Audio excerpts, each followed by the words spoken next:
If you own Bitcoin or you're thinking about buying it, you can't just rely on headlines or hype.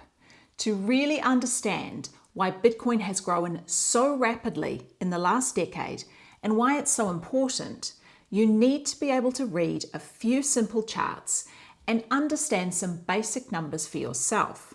One of the most helpful things I've learned when it comes to Bitcoin is how to analyze it for myself. And don't worry, I'm not going to show you a bunch of candlesticks, Fibonacci spirals, or other complex trading tools. For a majority of people who aren't traders, these aren't actually useful. So you don't need to be a trader to see Bitcoin's big picture. But it definitely helps if you can understand the wider economy, the factors that affect Bitcoin's growth, how it compares to other major assets or asset classes, and where the market is right now. It will help you understand answers to questions such as, should I do one big buy now or dollar cost average in? Will Bitcoin continue to increase in value or is it all over now? Why has Bitcoin's price risen so rapidly and am I too late to buy?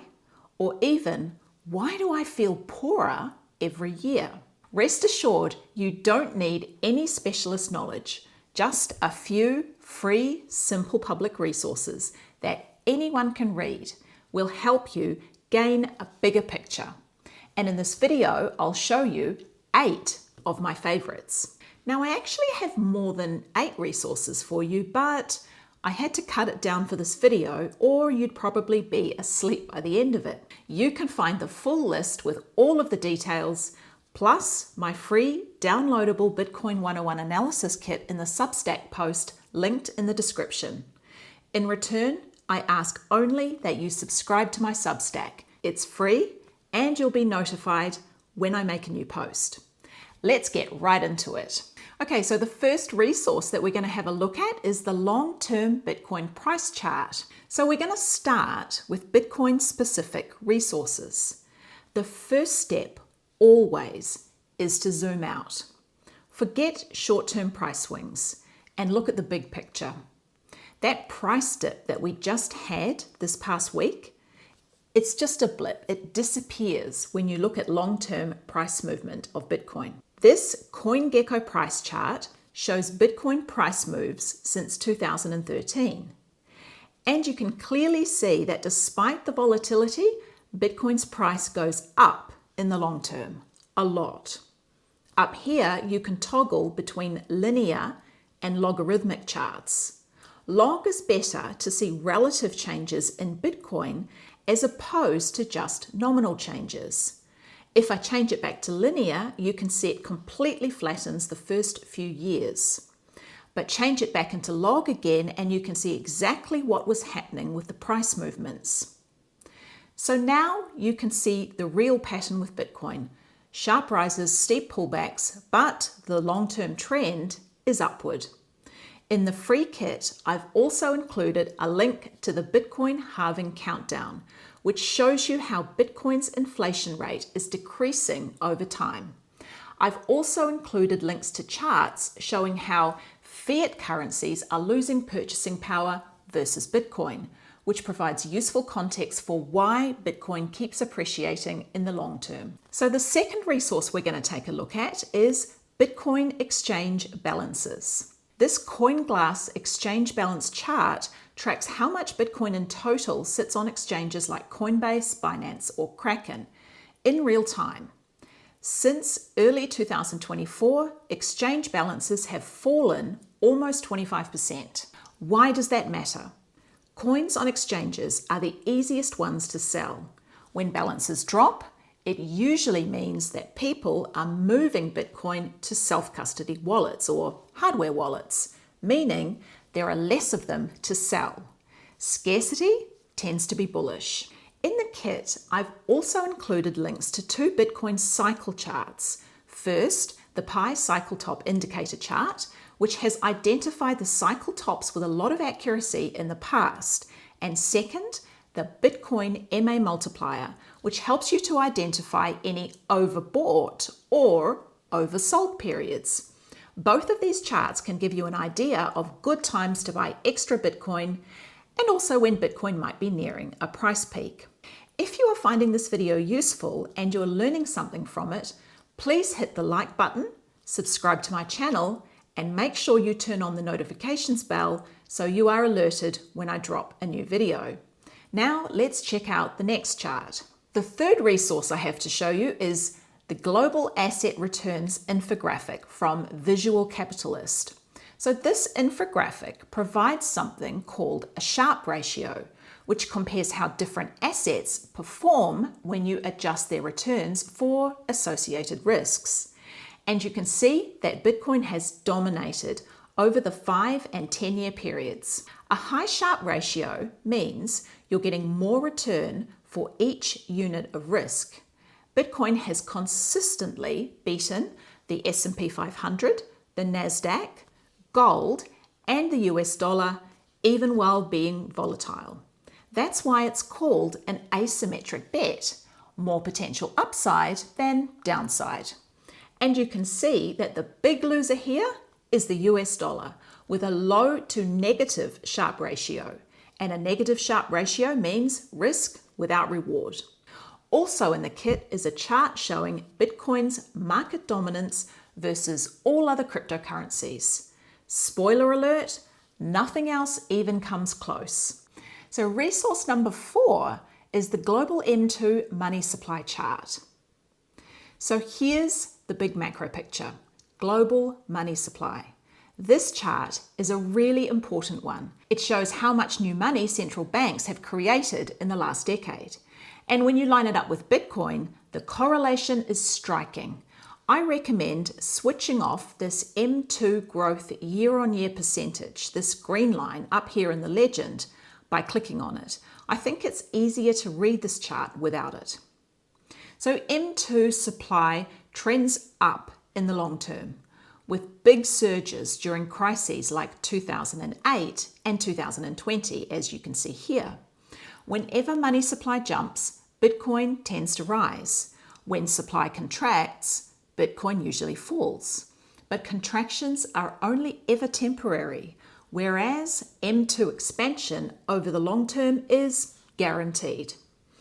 In the kit, I've added another version of this chart with an offset to Bitcoin, which allows you to more easily see the correlation and get an idea of where Bitcoin's price might be heading next. In addition, there is another one showing the dramatic expansion of US M2 money supply, which might help explain why life seems to be getting increasingly more expensive in the last few years.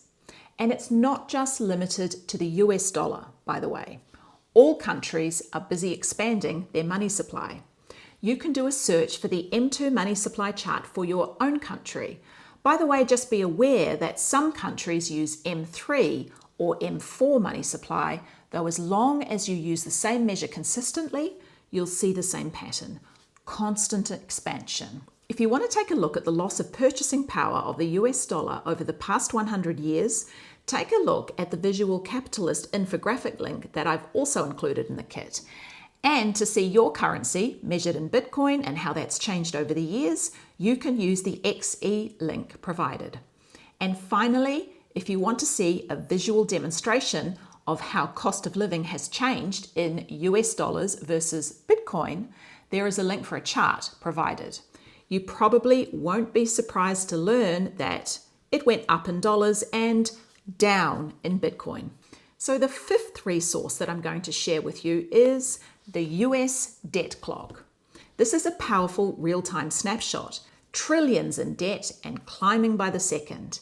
If you take a look down on the left-hand side, you can see the M2 money supply clock ticking over at an astonishing pace.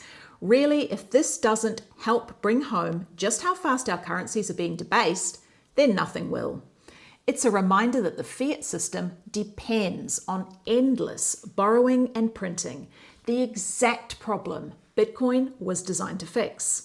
If, like me, you aren't from the US and you want your country's debt data, I've linked global debt clocks in the Substack post. Take a look at the debt to GDP ratio for your country. If it's over 100%, you should be worried. Okay, resource number 6 is Bitcoin versus other assets by market cap. And this table shows Bitcoin alongside major companies, ETFs, and precious metals. Bitcoin already beats Meta and Silver and rivals Amazon and Alphabet. It's no longer just a fringe asset.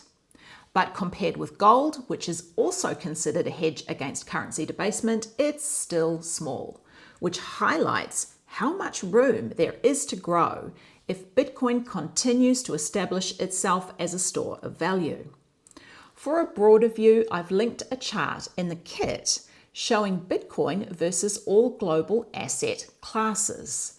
It's eye-opening and really demonstrates the potential for growth that Bitcoin has if value from other asset classes moves into Bitcoin. Okay, resource number 7. This is more of a sentiment check. It's Google Trends, a simple but powerful tool. Google searches for Bitcoin. This is a proxy for retail interest in Bitcoin because when people are looking for information about Bitcoin, they're very likely to be Googling it. Search spikes often line up with big price moves. Take a look at the last 5 years and then zoom out to all time.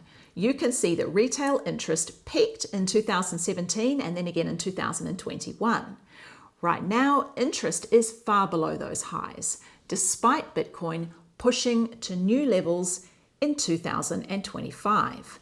That suggests we're not really anywhere near full-blown retail mania yet. And the last resource that I have to show you is the Fear and Greed Index.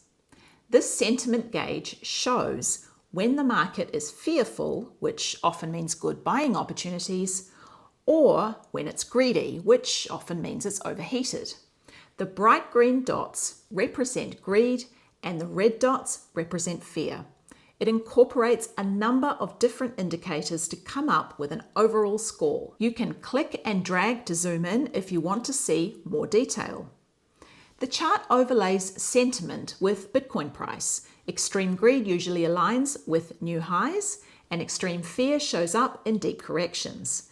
The last big greed signal was late 2023, and the last extreme fear was February this year. You can see that right now we are not near either extreme, sort of plodding along somewhere in the middle. It's not a crystal ball, but it's a good gut check on where the overall market mood is. So those are 8 simple tools anyone can use to see where Bitcoin sits in its cycle, the macro environment, and how it stacks up against other assets. Just to recap, first, zoom out with the price chart. Track exchange supply for scarcity. Compare risk-adjusted returns of Bitcoin and other assets. Watch global money supply and debt. See Bitcoin's size versus other assets, and check retail sentiment with Google Trends and the Fear and Greed Index. I've put all of these together, plus another 11 bonus resources that I've mentioned in this video, in the free Bitcoin 101 analysis kit on my Substack. So the key is always to zoom out and keep it simple. The tools that I've outlined in the video are definitely not exhaustive, but will help to give you the bigger picture without the need to become an expert analyst. Thanks for watching. Subscribe to my channel and click on the little notification bell if you want to be notified whenever I drop a new video. Also, check out the suggested video that's just popped up on your screen, and also don't forget to subscribe to my Substack to grab your free Bitcoin analysis kit, so you've got every resource that I have mentioned in this video all in one place. See you in the next one.